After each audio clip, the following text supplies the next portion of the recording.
दोस्तों, हम सबने एवेंजर्स एंड गेम की क्लाइमेक्स को एक परफेक्ट इमोशनल एंडिंग मान लिया था, लेकिन पिछले कुछ दिनों से मैं एमसीयू की पुरानी मूवीज और लेटेस्ट मल्टीवर्स रूल्स को आपस में मैप कर रहा था और मुझे एक ऐसा लूपहोल मिला है जो मार्वल ने हमारी आंखों के सामने छुपा के रखा था। मैंने मार्वल की सारी फाइल्स और इनकर्जन की फिजिक्स को जब एक साथ रखा तो एक बहुत ही डार्क सच निकलकर सामने आया। कैप्टन अमेरिका ने सिर्फ स्टोन्स वापस नहीं किए, उसने अनजाने में एक ऐसी तबाही को ट्रिगर कर दिया है जो सीधा डॉक्टर डूम तक जाती है। आज फिल्म हिस्ट्री पर मैं आपको वो पूरा फ्लो चार्ट समझाऊंगा जो प्रूव करता है कि कैप ही हमारे अगले बड़े दुश्मन की असली वजह है।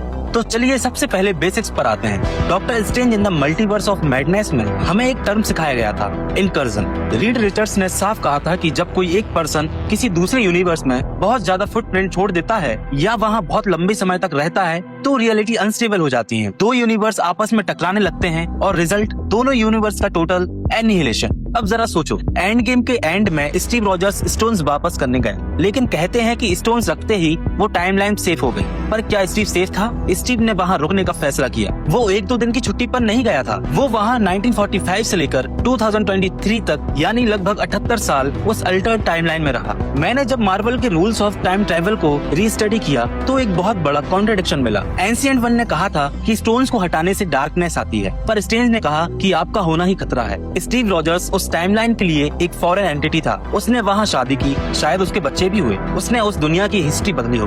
78 साल का मल्टीवर्स डिस्प्लेसमेंट, ये कोई छोटी मोटी बात नहीं है। सोचो, एक इंसान जो एक टाइमलाइन का ही नहीं है, वो वहाँ की ऑक्सीजन कंज्यूम कर रहा है, वहाँ के लोगों से इंटरेक्ट कर रहा है, वहाँ की एनर्जी बदल रहा है। फिजिक्स की भाषा में कहें तो स्टीव वहाँ एक कॉस्मिक वायरस की तरह काम कर रहा था जो धीरे धीरे उस यूनिवर्स के फैब्रिक को कमजोर कर रहा था। मेरा लॉजिक ये कहता है कि जब स्टीव बूढ़ा होकर हमारी मेन टाइमलाइन 616 में वापस आया तो उसने दोनों यूनिवर्स के बीच एक परमानेंट ब्रिज या ड्रिफ्ट बना दिया।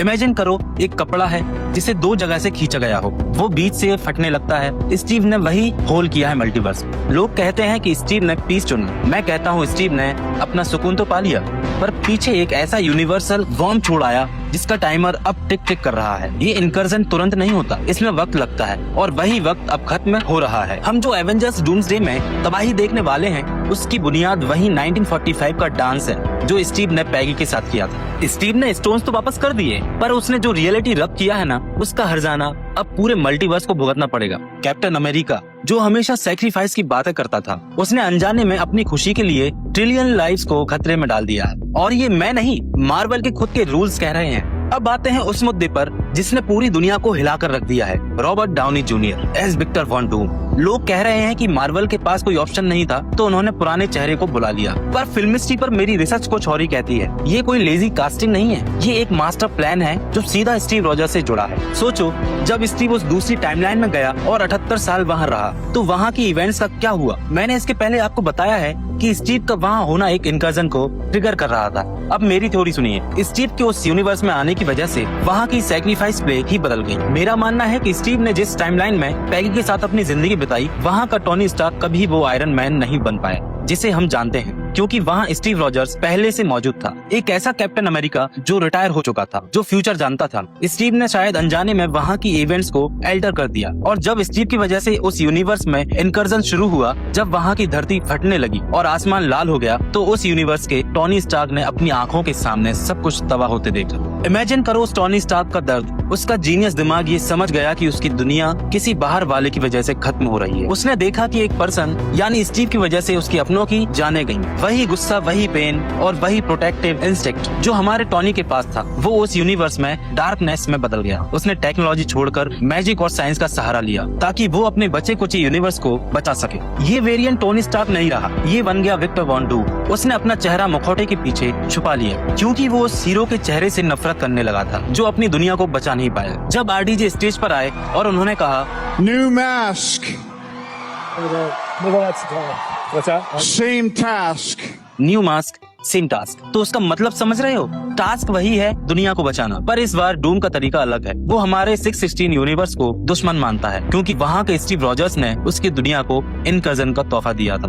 स्टीव रॉजर्स ने उस टाइमलाइन में जाकर एक ऐसे मॉन्स्टर को जन्म दे दिया जिसका चेहरा हमारे सबसे बड़े हीरो जैसा है। ये मार्वल का सबसे बड़ा पोएटिक जस्टिस होगा। एक हीरो का हैप्पीली एवर आफ्टर दूसरे यूनिवर्स के हीरो को द ग्रेटेस्ट विलन बना देता है। स्टीव की एक गलती ने एक नया वेरिएंट पैदा किया, द इनफेमस डॉक्टर डूम। तो जब एवेंजर्स डूम्सडे में डूम हमारे हीरोज के सामने खड़ा होगा तो वो सिर्फ एक विलन नहीं होगा, वो स्टीव रॉजर्स के सेल्फिश डिसीजन का एक जीता जागता सबूत होगा। वो मास्क इसलिए पहनता है क्योंकि वो उस लेगेसी को ठुकरा चुका है जो स्टीव ने उसके लिए छोड़ दी। ये है असली कनेक्शन, एक की खुशी मल्टीवर्स के सबसे बड़ी तबाही। और दोस्तों, ये कोई हवाई थ्योरी नहीं है। मैंने एक एक फ्रेम चेक किया है, मार्वल के एक एक कैनन रूल को स्कैन किया है, तब जाकर ये पैटर्न्स कनेक्ट हुए हैं। सबसे बड़ा सवाल जो आप सबके दिमाग में होगा कि अगर स्टीव ने इतना बड़ा रूल ब्रेक किया तो TVA यानी टाइम वेरिएंस अथॉरिटी ने उसे पकड़ा क्यों नहीं? वो तो नेक्सियस इवेंट को तुरंत क्लोन कर देते हैं, है ना? लेकिन यही सबसे बड़ा सबूत, TVA ने स्टीव को टच इसलिए नहीं किया क्योंकि उसका वो इनकर्जन ट्रिगर करना ही हू रिमेन्स के स्क्रिप्ट का हिस्सा था। कैंग जानता था कि मल्टीवर्स को कंट्रोल करने का एक ही तरीका है, उसे तबाही की कगार पर ले आओ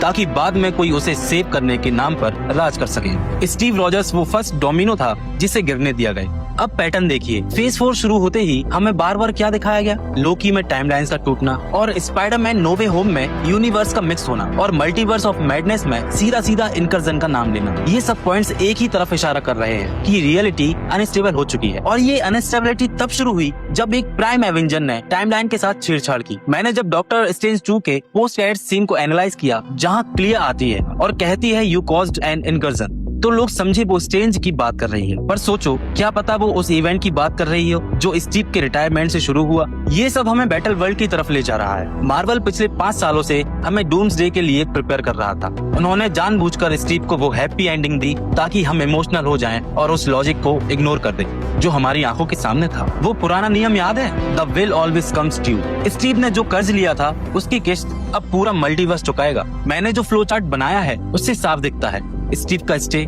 रियलिटी का कमजोर होना, इनकर्जन्स का बढ़ना, वर्ल्ड का कोलैप्स होना और आखिर में बचे कुचे टुकड़ों से डॉक्टर डूम का राज शुरू होना। और ये सब द वॉइड में कनेक्ट होता है। सोचो, अगर स्टीव जिस टाइमलाइन में गया वो वही टाइमलाइन है जो वॉइड में बदल गई। और मेरे पास ऐसे 10 हिडन डिटेल्स हैं जो प्रूव करते हैं कि मार्वल ने एंड गेम के स्क्रिप्ट में ही सीक्रेट वॉर्स के बीच बो दिए थे। हम सिर्फ एक सुपर हीरो मूवी देख रहे थे, पर बैक एंड पर एक मल्टीवर्स वॉर की प्लानिंग चल रही थी जिसका मास्टरमाइंड अनजाने में हमारा अपना कैप्टन अमेरिका बन गया। तो दोस्तों, कहानी यहाँ खत्म नहीं होती, बल्कि यहाँ से तो असली तबाही शुरू होती है। हम सब ने उस सीन पर तालियां बजाई थी, हम सब इमोशनल हुए थे जब स्टीव ने वो मिसिंग डांस पूरा किया।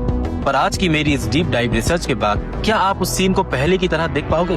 अगली बार जब आप स्टीव रॉजर्स को पैगी के साथ उस पुराने गाने पर डांस करते देखो तो बस एक पल के लिए रुकना और याद रखना, वो डांस MCU की सबसे बड़ी गलती थी। वो एक हीरो का फेयरवेल नहीं था, बल्कि वो पूरे मल्टीवर्स की तबाही का पहला स्टेप था। स्टीव ने उस एक पल के सुकून के लिए जो मल्टीवर्स डेप्थ खड़ा किया है उसका बिल अब हमारे बाकी हीरोज को भुगतना पड़ेगा।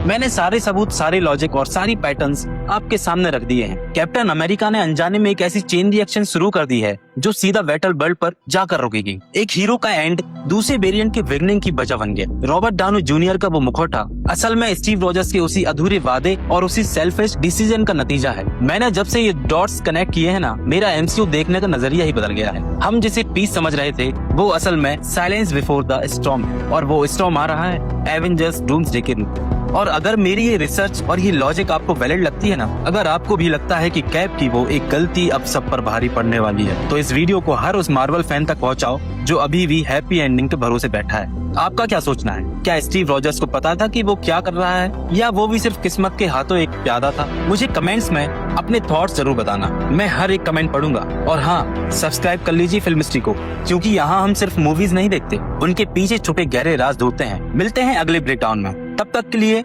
मल्टीवर्स से बचकर रहिए। जय हिंद।